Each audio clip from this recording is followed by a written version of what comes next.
I have so much to say about tonight's episode of MAFS that I am overwhelmed. But before we get into it, if you love my reviews, hit that follow button and let's do this every night together. So the episode kicked off at the end of Athena and Adrian's lunch with family and friends. Athena was sitting there at the table with her sister looking defeated, and she had this moment of clarity. She was like, the only reason Adrian wrote stay at the commitment ceremony was because he had an agenda.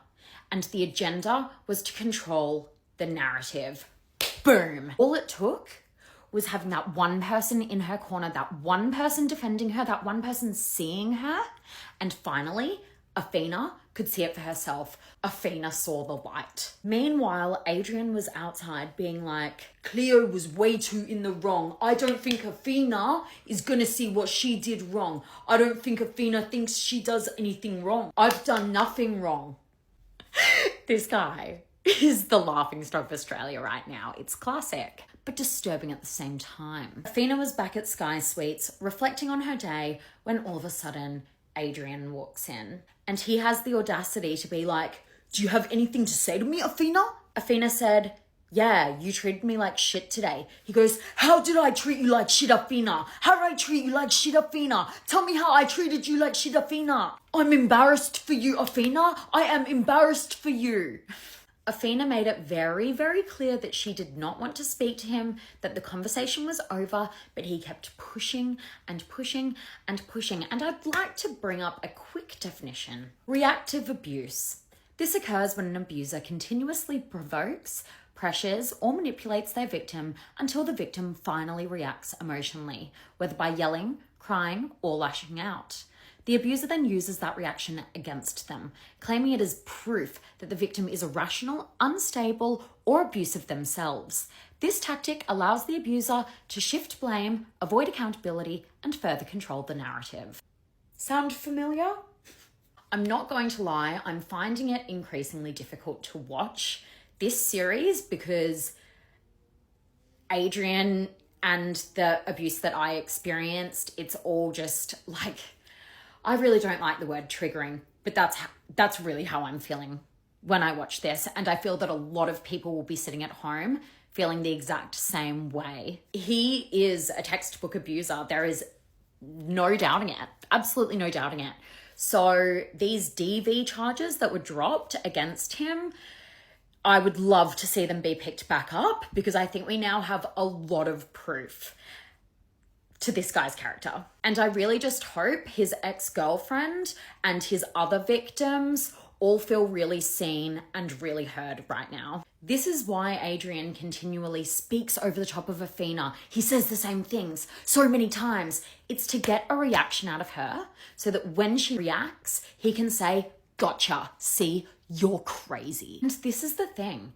Adrian is such a narcissist that he genuinely believed that he could go on international television, and convince us all that Athena was the problem. Not only is he abusive and delusional, he's also just highly unintelligent. Literally the worst breed of human that could possibly exist. Adrian then left, and I can only pray that this is the very last time we see him. Karina and Paul enjoyed their family and friends day, and they disclosed details about their fantastic sex life to Karina's auntie, who I think has a crush on Paul. Farquaad was challenged to write a letter to Veronica where he could show his vulnerable side. So he writes this letter where he described his sister getting really sick when they were younger. Turns out she was diagnosed with type 1 diabetes. Him and his mum were falling apart. They were an emotional wreck. And then his dad came in, this stoic, emotionless man. I hope I'm getting the details right here. I found it a little bit hard to follow, but I believe he felt like his dad's strength pulled the family through a really dark time. And that taught him to never be a victim to his emotions, to instead be the strong, stoic, emotionless person. And that was his explanation for, I guess, coming off as cold and not being very open. Elliot was quite emotional while reading this letter, he was describing his sister being very sick when he was young, which would be very, very tough for anyone. And at the end, Veronica was sort of just like, was that it? Okay. After that, there was a real tension in the air. So Elliot decided to address it. This is where things really got interesting, and I'm still struggling to make sense of it all. But basically, Veronica said, well, this was your opportunity to open up. And I don't feel that I've learnt anything new about you, Elliot. She felt that he fell short in the task yet again, and that he missed his opportunity to really connect with her. She was like, okay, so you told me some story about your mum crying and your dad being stoic, but you didn't tell me anything about you. You described an event. My initial take on this was that Veronica has been told by Lauren that Farquaad is a narcissist.